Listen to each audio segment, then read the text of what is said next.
The following is a presentation of the Howard County Poetry and Literature Society. This two-part 1988 edition of The Writing Life, Richard Wilbur on his translations, hosted by Henry Taylor, has been digitally remastered.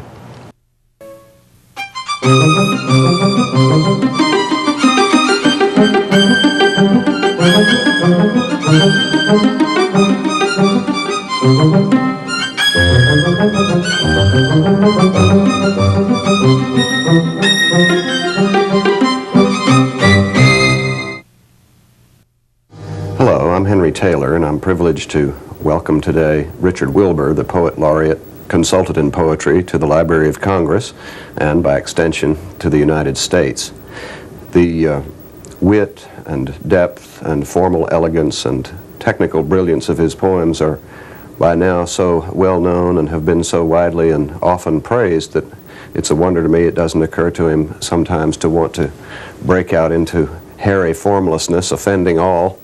But he doesn't do that, and for the truth that he has kept to his vision and his voice and his temperament, he has been richly rewarded, not only by the poems themselves, but by such external recognitions as the Pulitzer Prize, the National Book Award, the Bollingen Prize, and very recently the Aiken-Taylor Award for Modern Poetry.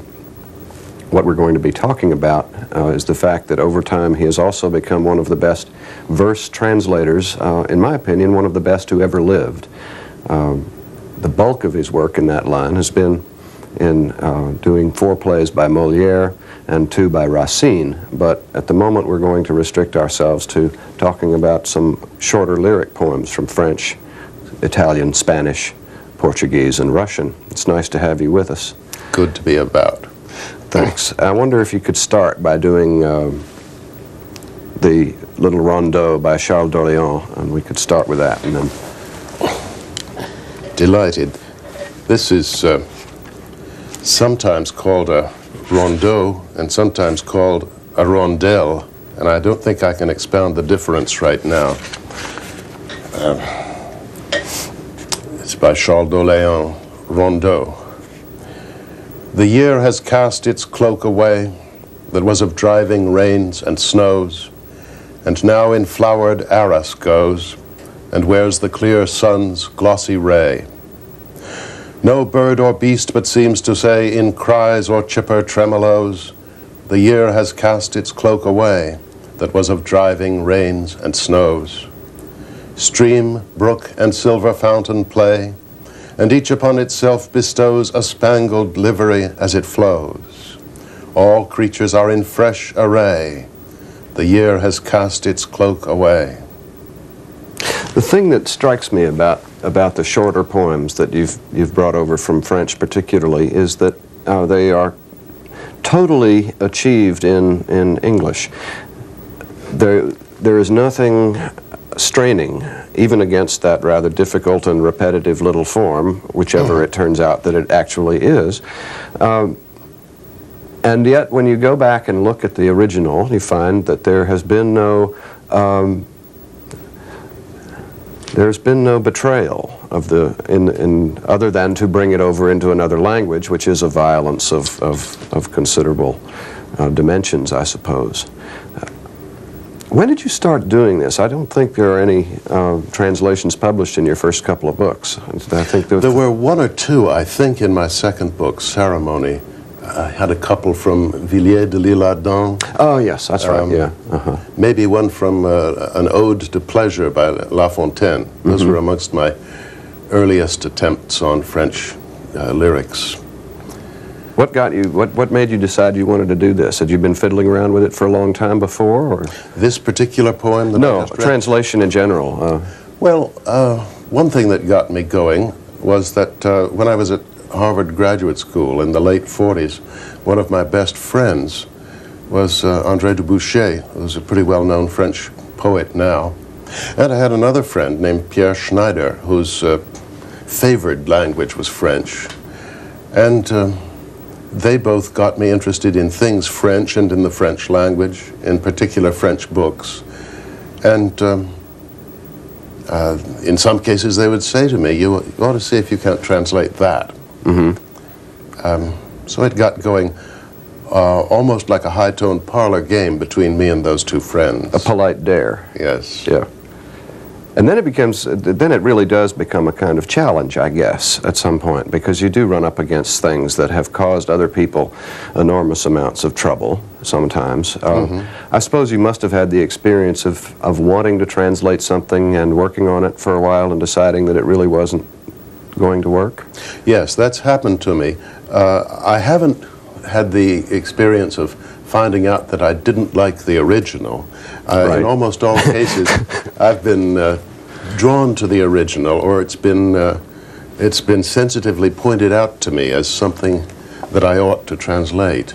I haven't had the feeling of going sour on a poem, but I have had the experience of finding that I couldn't do it. I couldn't bring it over into English. And that's partly because I aim at a thought fidelity to the original, and also feel, in the case of everything I've ever translated, that it was necessary to approximate the form in English as much as possible. Yeah, one of the, I think the Guillen, the Spanish poem, The Horses, Jorge Guillen, is a sonnet, if I'm not mistaken. Yes, yes. I wonder if you could read that for us. And then we can notice again that here you have not only the problem of the language, but as with the Rondeau, you have this formal requirement, this contract that you have to... Yes, I don't think this would be any good made into a free verse poem. Jorge Guillen, The Horses.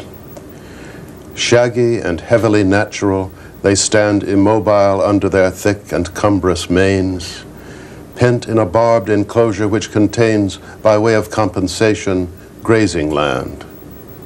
Nothing disturbs them now.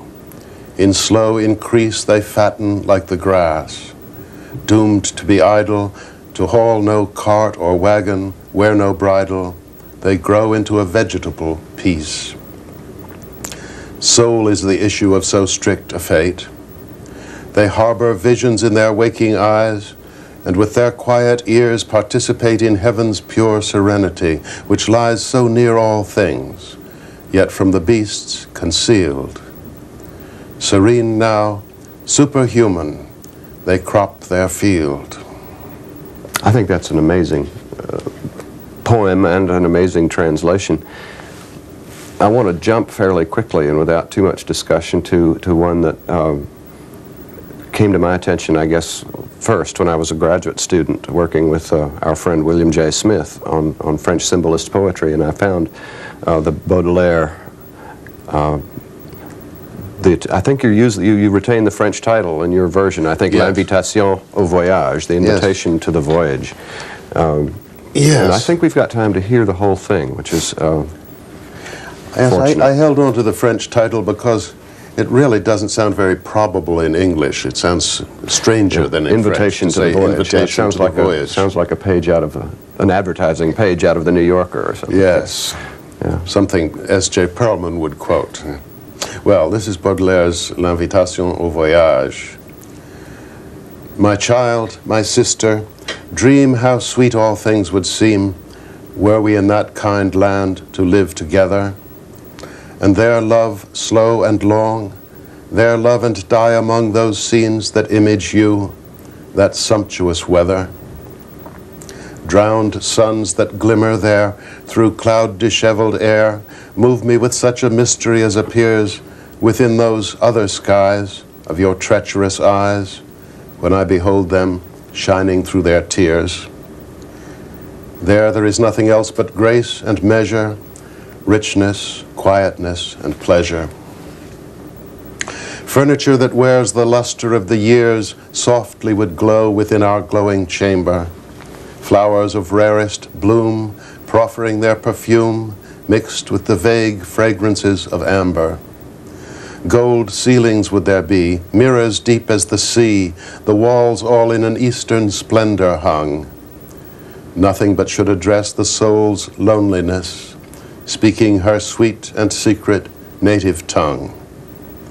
There is nothing else but grace and measure, richness, quietness, and pleasure. See, sheltered from the swells, there in the still canals, those drowsy ships that dream of sailing forth. It is to satisfy your least desire they ply hither through all the waters of the earth. The sun at close of day clothes the fields of hay, then the canals, at last the town entire, in hyacinth and gold. Slowly the land is rolled sleepward under a sea of gentle fire. There is nothing else but grace and measure, richness, quietness, and pleasure. I think that's an astonishing achievement, and one of the I brooded over it for a long time back in those days when Bill Smith pointed me to it. And one of the, if I can get a little bit technical for a second, it seems to me that under most circumstances when you're translating from French verse into English verse, the tendency is to make the English line a little bit shorter because the Alexandrine, for example, the 12-syllable Alexandrine is sort of in French the standard line in the same way that the iambic pentameter line is the standard line in English. Right. But you get fooling around with that poem of Baudelaire's there, and if you shorten the lines any shorter than they already are, you've got a disaster on your hands in terms of English tone. Yes, it begins to caper in the English if it's too short. And there's a couple of disastrous examples of people who've already tried to translate that poem. The beginning of the poem, as I recall, in French is Mon enfant, ma sœur, songe à la douceur d'aller là-bas vivre ensemble. Right. My child, my sister, think of this, or dream of the sweetness of going there to live together. So straightforward enough.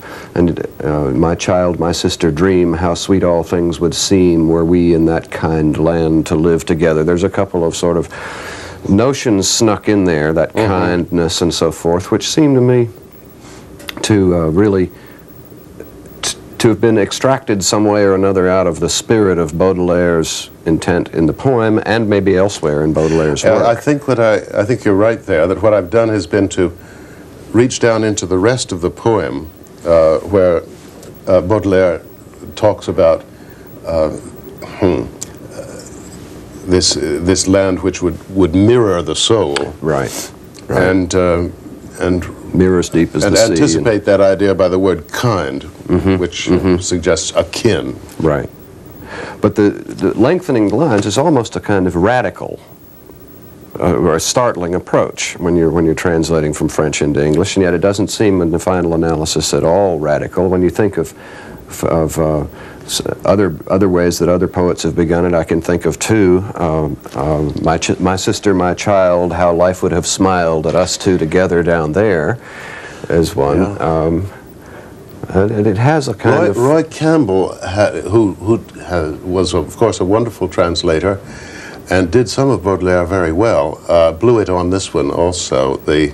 His translation of it begins, "My child, my sister, consider the vista." Oh, and God, yes. That's wonderful. That was not worthy of his usual performance. Yeah. It's a tough first two lines to handle. And at the end of the poem, an apparently simple phrase like "Le monde s'endort dans une chaude lumière." The world goes to sleep in a warm light. Just how does that go again? That you have? Slowly the land is rolled sleepward under a sea of gentle fire.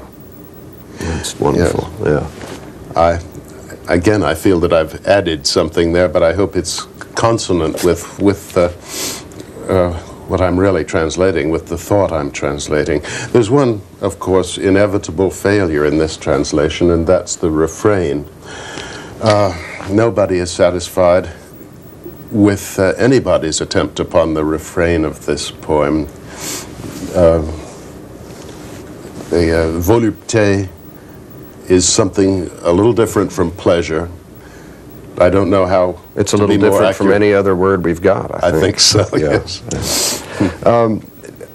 Let's hear the Pelican, which is a very different kind of experience, I think, because of a kind of attempt to get a certain brusque, I almost want to use the word primitive, but it's not quite that.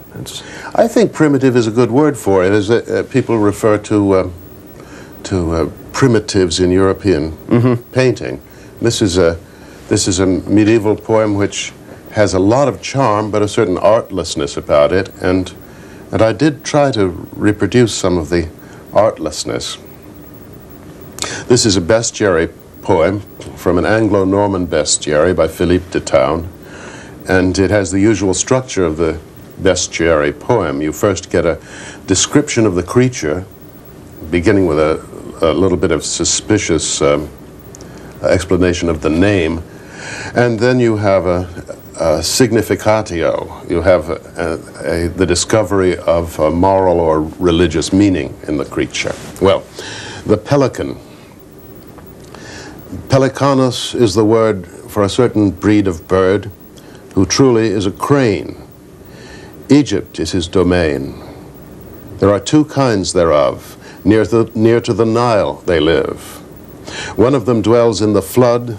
The fishes are his food.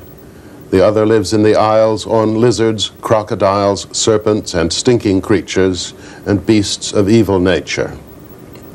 In Greek, his title was Onocrotalus, which is longum rostrum, said in the Latin tongue instead, or longbeak in our own. Of this bird it is known that when he comes to his young, they being grown and strong, and does them kindly things, and covers them with his wings, the little birds begin fiercely to peck at him. They tear at him and try to blind their father's eye. He falls upon them then, and slays them with great pain, then goes away for a spell, leaving them where they fell. On the third day he returns, and thereupon he mourns, feeling so strong a woe to see the small birds so, that he strikes his breast with his beak until the blood shall leak. And when the coursing blood spatters his lifeless brood, such virtue does it have, that once again they live. Know that this pelican signifies Mary's son. The little birds are men restored to life again from death by that dear blood shed for us by our God. Now learn one meaning more, revealed by holy lore. Know why the small birds try to peck their father's eye, who turns on them in wrath and puts them all to death. Men who deny the light would blind God's blazing sight, but on such people all his punishment will fall. This is the meaning I find.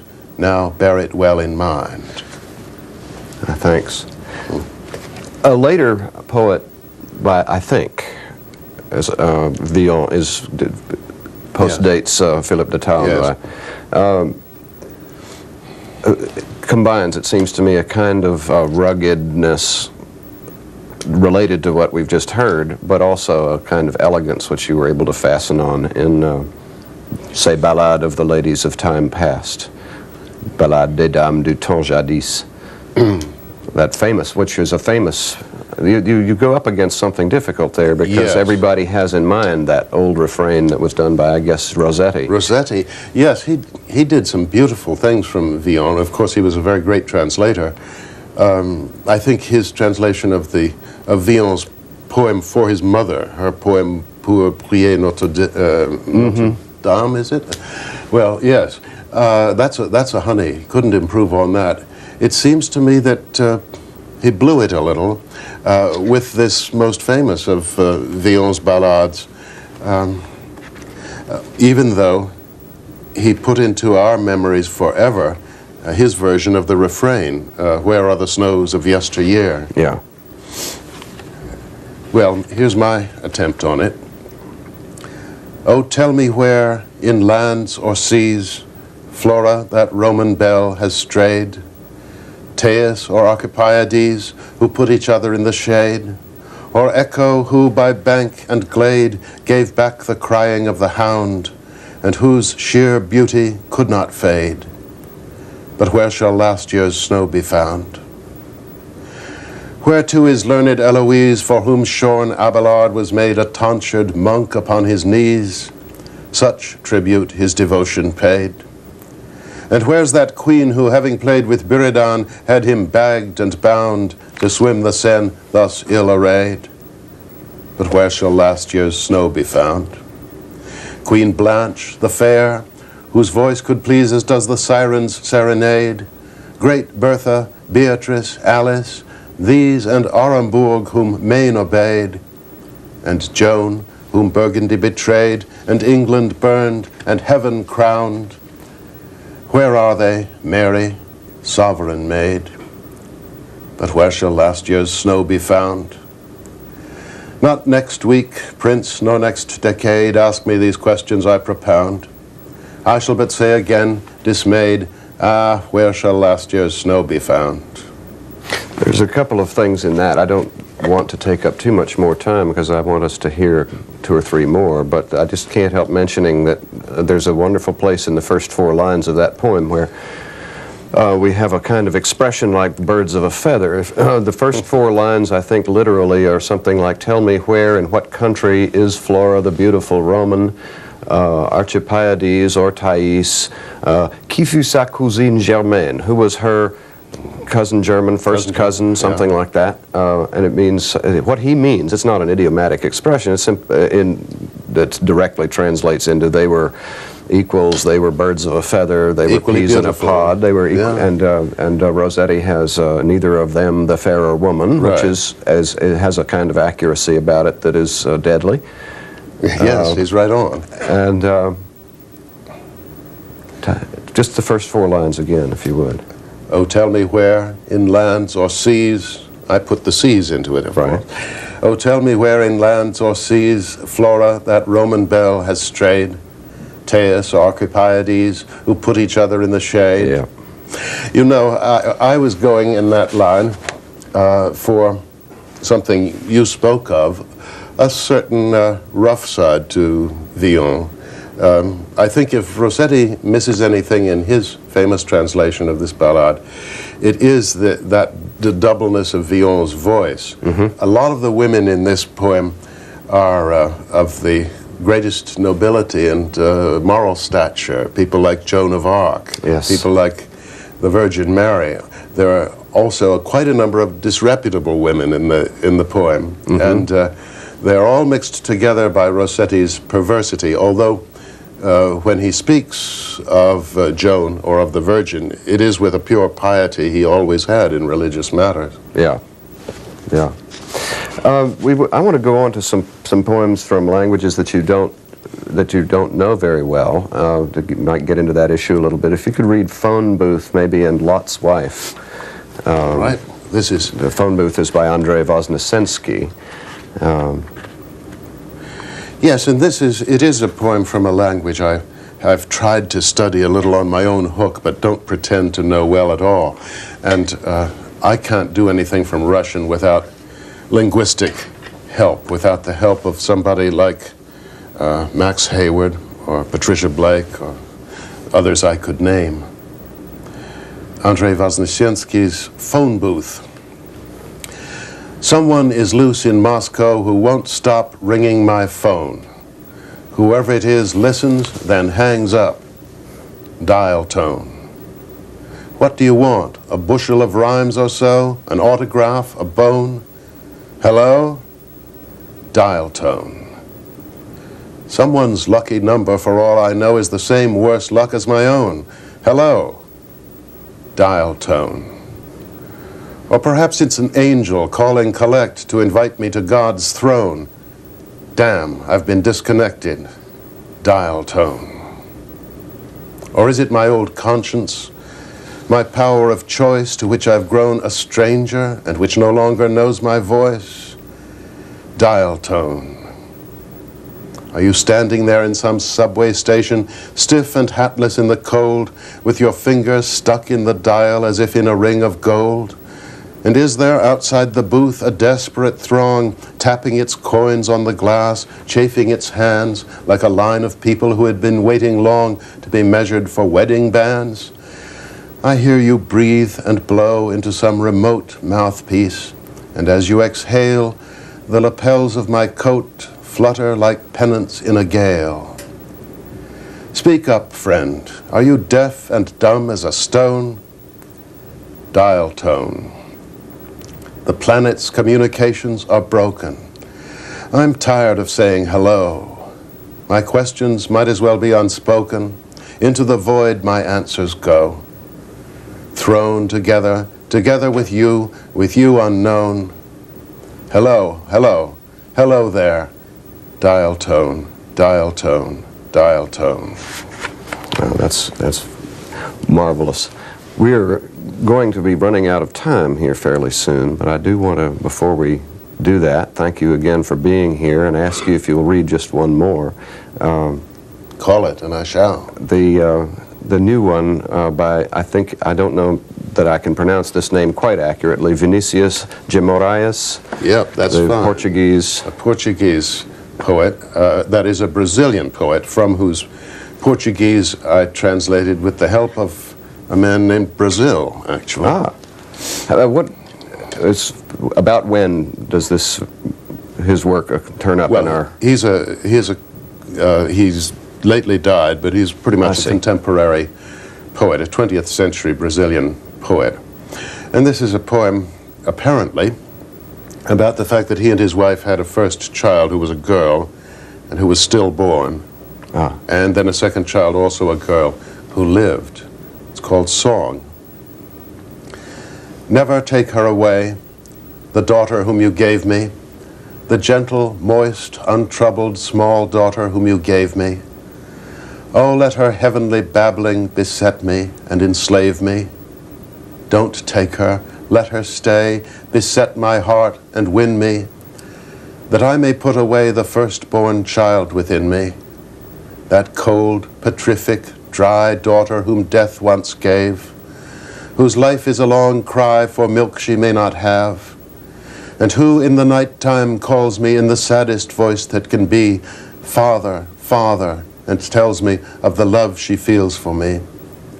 Don't let her go away, her whom you gave, my daughter, lest I should come to favor that wilder one, that other who does not leave me ever. Thank you again. We've been talking to Richard Wilbur, who has just demonstrated that one of the ways to be a great translator is to be a great poet. Thank you. Thank you.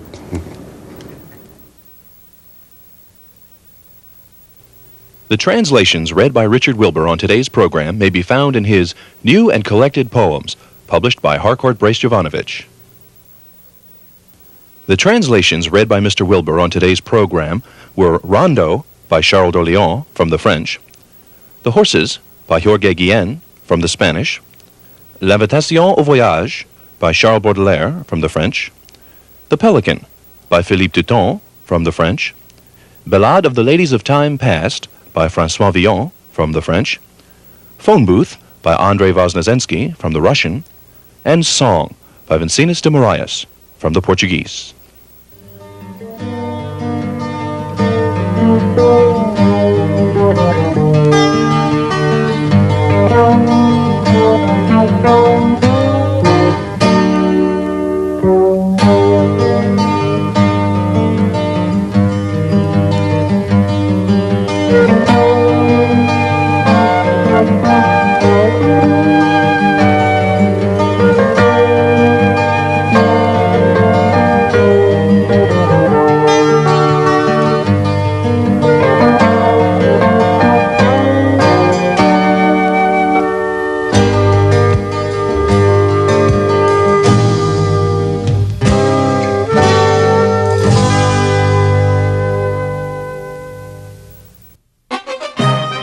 Join the Howard County Poetry and Literature Society for a celebration of distinguished writers.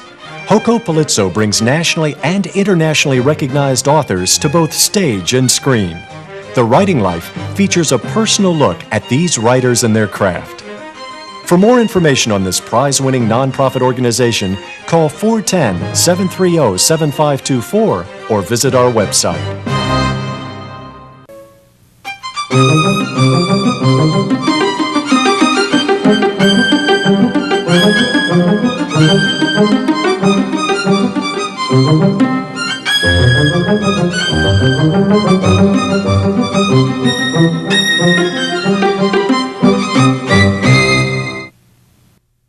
Hello, I'm Henry Taylor, and it's my good fortune to be talking with Richard Wilbur, who is the Poet Laureate Consultant in Poetry to the Library of Congress, and of course to the rest of us as well. He's a Pulitzer Prize-winning poet who several years ago, about 25 years ago, began translating plays from the French of Moliere, and much more recently has translated 2 plays of Racine, and we were going to talk today a little bit about the problems and the challenges and the pleasures of trying to bring those pieces not only from French into English, but from the 17th century into the 20th. It's nice to have you here. Good to be here. Appreciate you. I wonder if we might, just to get a flavor of a quick sense of the way these things sound now in your versions, if we might hear a little piece from the Misanthrope on, say, Act 2, Scene 5. Eliante's speech there, yes. Eliante is a charming and sensible woman. I think she's the best woman in the play. And she speaks this little aria, really, this set piece, in response to some remarks of Alceste, the hero of the play. Alceste has absurdly said that the real proof of love is shown when the lover criticizes his beloved's every fault, her every least defect. Eliante says, "Love, as a rule, affects men otherwise, and lovers rarely love to criticize. They see their lady as a charming blur, and find all things commendable in her. If she has any blemish, fault, or shame, they will redeem it by a pleasing name. The pale-faced lady's lily white, perforce. The swarthy one's a sweet brunette, of course. The spindly lady has a slender grace. The fat one has a most majestic pace. The plain one with her dress in disarray they classify as beauté négligée. The hulking one's a goddess in their eyes, the dwarf a concentrate of paradise. The haughty lady has a noble mind, the mean one's witty, and the dull one's kind. The chatterbox has liveliness and verve, the mute one has a virtuous reserve. So lovers manage in their passion's cause to love their ladies even for their flaws." That piece particularly, there are many places elsewhere in the Moliere plays that you've done, where the question, how do we manage to speak rhymed speeches in drama, is answered, I think. Although I think English and American ears are far less accustomed to hearing rhyme in drama than the French are. Yes. Yes, we expect a little of it in Romeo and Juliet, right. Here and there in Shakespeare. At the ends of scenes and things like that. Yes, that kind of thing. Yeah. But in that one where you were able to do almost Popean things, it sounds a little bit like Alexander Pope when you can get 2 concepts, 2 notions, shame and name and so forth. Yes. Yoked with rhyme there. It's a piece of great skill, and if you don't mind my saying so, great good fortune as well from time to time. Yes, must be. Yes, there's a lot of luck in it. It is Popean that more than most of Moliere tends to want to be in English, because I think it is a set piece. The woman is being consciously witty, and she's addressing the whole company. At other times, Moliere comes over into English, despite the rhymes, despite the supposed artificiality of the meters, he comes across as a very open, colloquial poet of the stage. Well, that would have been pretty much the way he was received when he himself was working, I suppose, in the 1600s. You mean as a genuine colloquial, not colloquial exactly, but plausible, presenting slightly elevated, slightly under the force of some artifice, but pleasurably so. Yes, people, the Misanthrope, from which I was just reading, is of course a little heightened in its speech because we're listening to aristocrats and hangers-on of the court talking with each other under salon circumstances. But even there, the speech is pretty open, easy to understand, and it's easy for Moliere's dramatic poetry to modulate from these salon people to their servants. Mm-hmm, mm-hmm. Who went to see them in those days? Well, there was more than one kind of audience. There was the court audience, which was the audience Moliere had the luck to please first upon his return from years in the provinces. And then there was the town audience, which had somewhat different and more, I suppose, bourgeois expectations. Mm-hmm. But this was not, he had no more difficulty with that, let us say, than Shakespeare did, I suppose. No, he pleased them all. Yeah, yeah. He'd had, as so many do, he'd had an initial relative failure. He established a company called L'Illustre Théâtre in Paris at the beginning of his career and went bankrupt, and then spent some years in the provinces learning how to do everything in the theater and to become, as many people have called him, the most complete man of the theater who ever lived. Well, you had, as part of your experience of translating these things, you spent about a year or several months in Houston at the Alley Theater, didn't you, working on, I guess it was the second one, Tartuffe? Yes. The Ford Foundation very kindly gave a number of people in that year fellowships to go and associate themselves with theaters and get more dramatic in one way or another. And I found it very profitable to sit around and watch a number of shows go through their whole development from the initial casting and reading stage to the first night.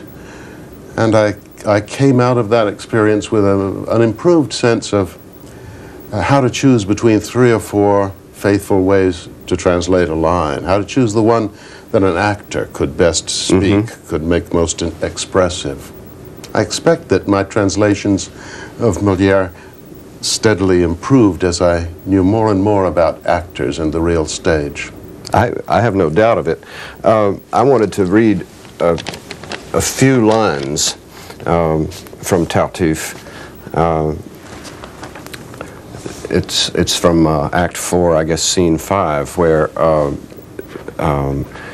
Tartuffe, who has convinced Orgon of his saintliness and his forbearance and his freedom from sin and so forth, and has thereby invaded the household, taken over the place and completely gulled Orgon, and his wife, Orgon's wife, Elmire, has finally decided to demonstrate to Orgon that Tartuffe is not as saintly as he seems to be. So she arranges for him, Orgon, to conceal himself, as I recall, under a table. Under a table. And she's going to have a conversation with Tartuffe and lead him on a little bit and let Orgon see just how far he's willing to go with this, or something of the sort. Yes. And Elmire offers the objection that there are religious reasons for not pursuing this, that a Christian wouldn't behave this way. And Tartuffe says in a translation other than your own, one that is not rhymed, if it is only heaven that stands in the way, it's easy for me to remove such obstacles, and that need not restrain your heart's desire. And she says, and yet they frighten us so with heaven's decrees. And he goes on, I can soon banish such ridiculous fear, madame. There is an art of removing scruples. It's true that heaven forbids some satisfactions, but there are possible ways to understandings. To suit our various needs, there is a science of loosening the bonds of human conscience and rectifying the evil of an action by means of the purity of our intention, which is, I think, accurate enough, as Jackson Matthews has pointed out in a review of your version. That's a kind of translation accuracy that serves certain purposes, I suppose, but it misses a lot of things as well. You need the rhyme. I think so. I think the rhyme the division into lines actually makes it clearer to absorb what is being said. I think that the meter and the rhyme phase the stages of the argument in a way which makes it clearer. Let me read the corresponding lines in my translation. Elmire says, "But how can I consent without offense to heaven, toward which you feel such reverence?" Tartuffe, "If heaven is all that holds you back, don't worry. I can remove that hindrance in a hurry. Nothing of that sort need obstruct our path." Elmire, "Must one not be afraid of heaven's wrath?" Tartuffe, "Madam, forget such fears, and be my pupil, and I shall teach you how to conquer scruple. Some joys, it's true, are wrong in heaven's eyes, yet heaven is not averse to compromise. There is a science lately formulated whereby one's conscience may be liberated, and any wrongful act you care to mention may be redeemed by purity of intention. I'll teach you, madam, the secrets of that science. Meanwhile, just place on me your full reliance. Assuage my keen desires, and feel no dread. The sin, if any, shall be on my head." And so it is. Yeah, that... You have the problem not only of translating from the language, but from the time, and yet you do feel free from time to time in Moliere to say things like "don't worry." How do you make decisions like that? As to how far down to come into the everyday? Yeah. Well, I do think that once again that the original is on the whole plain talk, very direct, open, and clear. I see. One has to guard against falling into 20th century slang. Yeah. Guard against falling into a vulgarity that's not there in the original. And sometimes I haven't been successful. At one point in the play Tartuffe, I may have gone wrong when I had Cléante say to Orgon, "It seems to me that you're out on a limb." I don't know. That may be too 20th century. Some people have found that jarring. But it doesn't hurt to come pretty close to that degree of colloquial ease. Good. Yeah. Well, I think it's really most of the time it seems quite natural, and yet every now and then this odd conundrum arises in the mind. You know, what would happen if you took something earlier from your own language and brought it to that particular state? You know, you would be accused of astonishing meddlesomeness. Yes. and yet you must do something of the sort when you're translating from another language and period into I think your own. what you do is really to aim at the timeless. You don't want to sound 17th century. Right. You don't want to sound 20th century.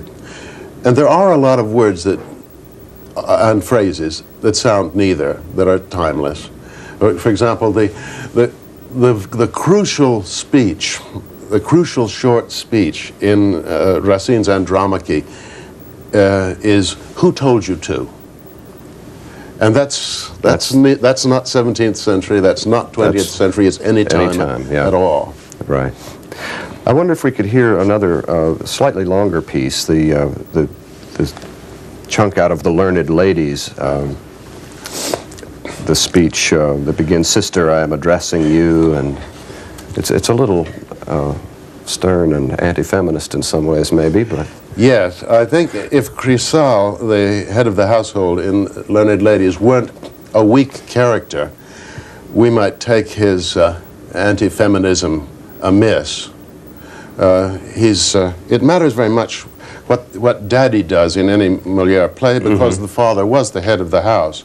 In this case, the father, Chrysal, has abdicated, and he's given all the power into the hands of his domineering wife, Philomante, and his sister, Bélise, who have turned his house into a kind of phony salon. The point about these ladies, the reason why we don't feel much sympathy for them while Chrysal is berating them, is that they are phony intellectuals. Chrysal says to Bélise, because he's afraid to face his wife. Sister, I am addressing you. The least mistake in speech you can't forgive, but how mistakenly you choose to live. I'm sick of those eternal books you've got. In my opinion, you should burn the lot, save for that Plutarch where I press my collars, and leave the studious life to clerks and scholars. And do throw out, if I may be emphatic, that great, long, frightful spyglass in the attic and all these other gadgets, and do it soon. Stop trying to see what's happening in the moon, and look what's happening in your household here, where everything is upside down and queer. For 100 reasons, it's neither meet nor right that a woman study and be erudite. To teach her children manners, overlook the household, train the servants and the cook, and keep a thrifty budget, these should be her only study and philosophy. Our fathers had a saying which made good sense.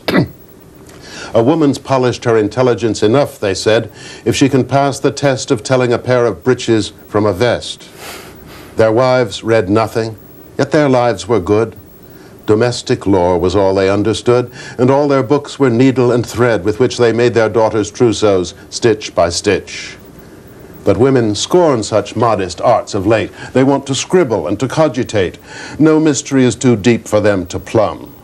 Is there a stranger house in Christendom than mine, where women are as mad as hatters, and everything is known except what matters?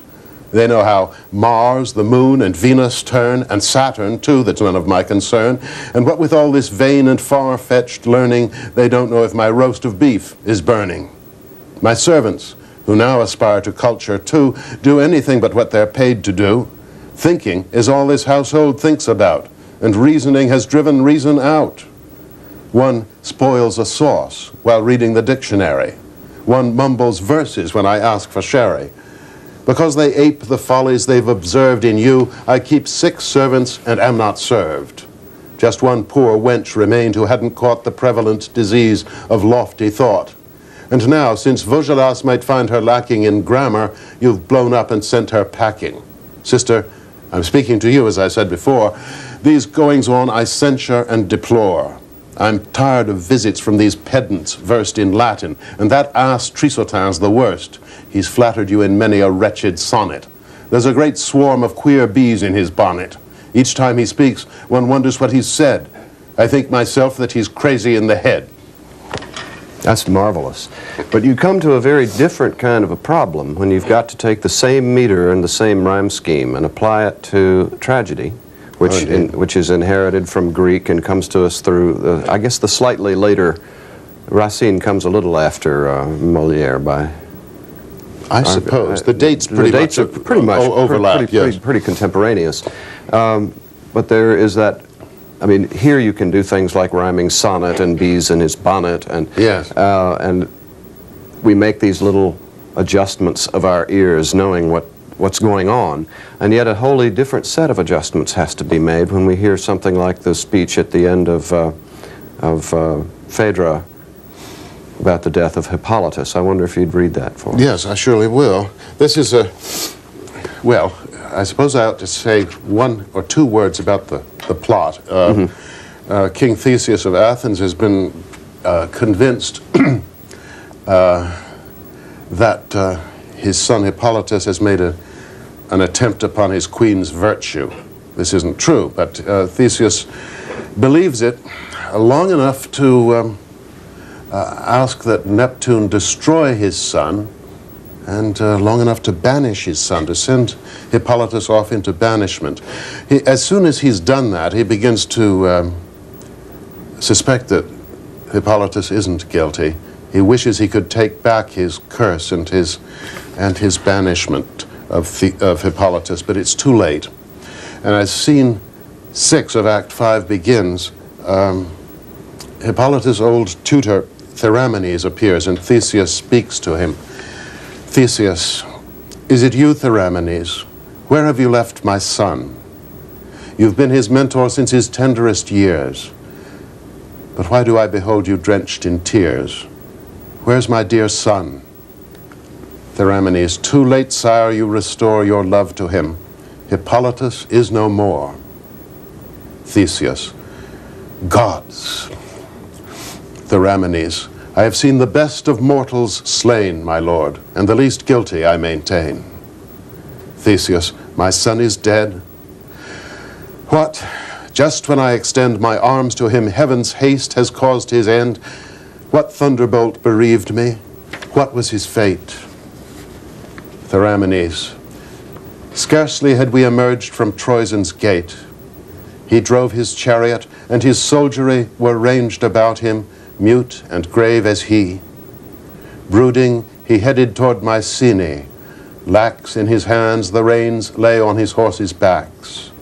His haughty chargers, quick once to obey his voice and give their noble spirits play, now with hung head and mournful eye, seemed part of the sad thoughts that filled their master's heart. Out of the sea deeps then a frightful cry arose to tear the quiet of the sky, and a dread voice from far beneath the ground replies in groans to that appalling sound. Our hearts congeal, blood freezes in our veins, the horses, hearing, bristle up their manes. And now there rises from the sea's calm breast a liquid mountain with a seething crest. The wave approaches, breaks, and spews before our eyes a raging monster on the shore. His huge brows armed with horns, the spray unveils a body covered all with yellow scales. Half bull he is, half dragon, fiery, bold. His thrashing tail contorts in fold on fold. With echoing bellows now he shakes the strand. The sky aghast beholds him. He makes the land shudder. His foul breath chokes the atmosphere. The wave which brought him in recoils in fear. All flee, and in a nearby temple save their lives, since it is hopeless to be brave. Hippolytus alone dares make a stand. He checks his chargers, javelins in hand, has at the monster, and with a sure-aimed throw pierces his flank. A great wound starts to flow. In rage and pain, the beast makes one dread spring, falls near the horse's feet, still bellowing, rolls over toward them, with fiery throat takes aim, and covers them with smoke and blood and flame. Sheer panic takes them. Deaf now, they pay no heed to voice or curb, but bolt in full stampede. Their master strives to hold them back in vain. A bloody slaver drips from bit and rein. It's said that in that tumult some caught sight of a god who spurred those dusty flanks to flight. Fear drives them over rocks. The axle tree screeches and breaks. The intrepid prince must see his chariot dashed to bits for all his pains. He falls at last, entangled in the reins. Forgive my grief. That cruel sight will be an everlasting source of tears for me. I've seen, my lord, the heroic son you bred, dragged by the horses which his hand had fed. His shouts to them but make their fear more strong. His body seems but one great wound ere long. The plain re-echoes to our cries of woe. At last their headlong fury starts to slow. They stop then near that graveyard which contains in royal tombs his forebears' cold remains. I run to him in tears. His guards are led by the bright trail of noble blood he shed. The rocks are red with it. The briars bear their red and dripping trophies of his hair. I reach him, speak his name, his hand seeks mine. His eyelids lift a moment, then decline. Heaven takes, he says, my innocent life away. Protect my sad Aricia, I pray. If ever, friend, my sire is disabused and mourns his son who falsely was accused, bid him appease my blood and plaintive shade by dealing gently with that captive maid. Let him restore. His voice then died away, and in my arms a mangled body lay which the god's wrath had claimed, a sorry prize which even his father would not recognize. It's amazing the range that is possible in that metrical framework. I'm a little freer with the meter than the original is. Racine is more end-stopped. But we can't accept that, really, in contemporary pentameter. So I know, without resolving to do so in the particular case, I know that I have run over a little oftener than Racine did in the original. Sure, yeah. I think it might be good for us to get another sense of the contrast and back up again and try that little speech of, I think it's Act 1, Scene 5 of Tartuffe. Orgon's speech about Tartuffe. What a wonderful fellow he is, and yes, Orgon in Act 1, right. Scene 5 is telling his sensible and skeptical brother-in-law Cléante about the man Tartuffe with whom he is infatuated. Oh, had you seen Tartuffe as I first knew him, your heart, like mine, would have surrendered to him. He used to come into our church each day and humbly kneel nearby and start to pray. He'd draw the eyes of everybody there by the deep fervor of his heartfelt prayer. He'd sigh and weep, and sometimes with a sound of rapture he would bend and kiss the ground. And when I rose to go, he'd run before to offer me holy water at the door. His serving man, no less devout than he, informed me of his master's poverty. I gave him gifts, but in his humbleness he'd beg me every time to give him less. Oh, that's too much, he'd cry, too much by twice. I don't deserve it. The half, sir, would suffice. And when I wouldn't take it back, he'd share half of it with the poor, right then and there. At length, heaven prompted me to take him in, to dwell with us, and free our souls from sin. He guides our lives, and to protect my honor, stays by my wife, and keeps an eye upon her. He tells me whom she sees and all she does, and seems more jealous than I ever was. And how austere he is. Why, he can detect a mortal sin where you would least suspect. In smallest trifles, he's extremely strict. Last week, his conscience was severely pricked because, while praying, he had caught a flea and killed it, so he felt too wrathfully.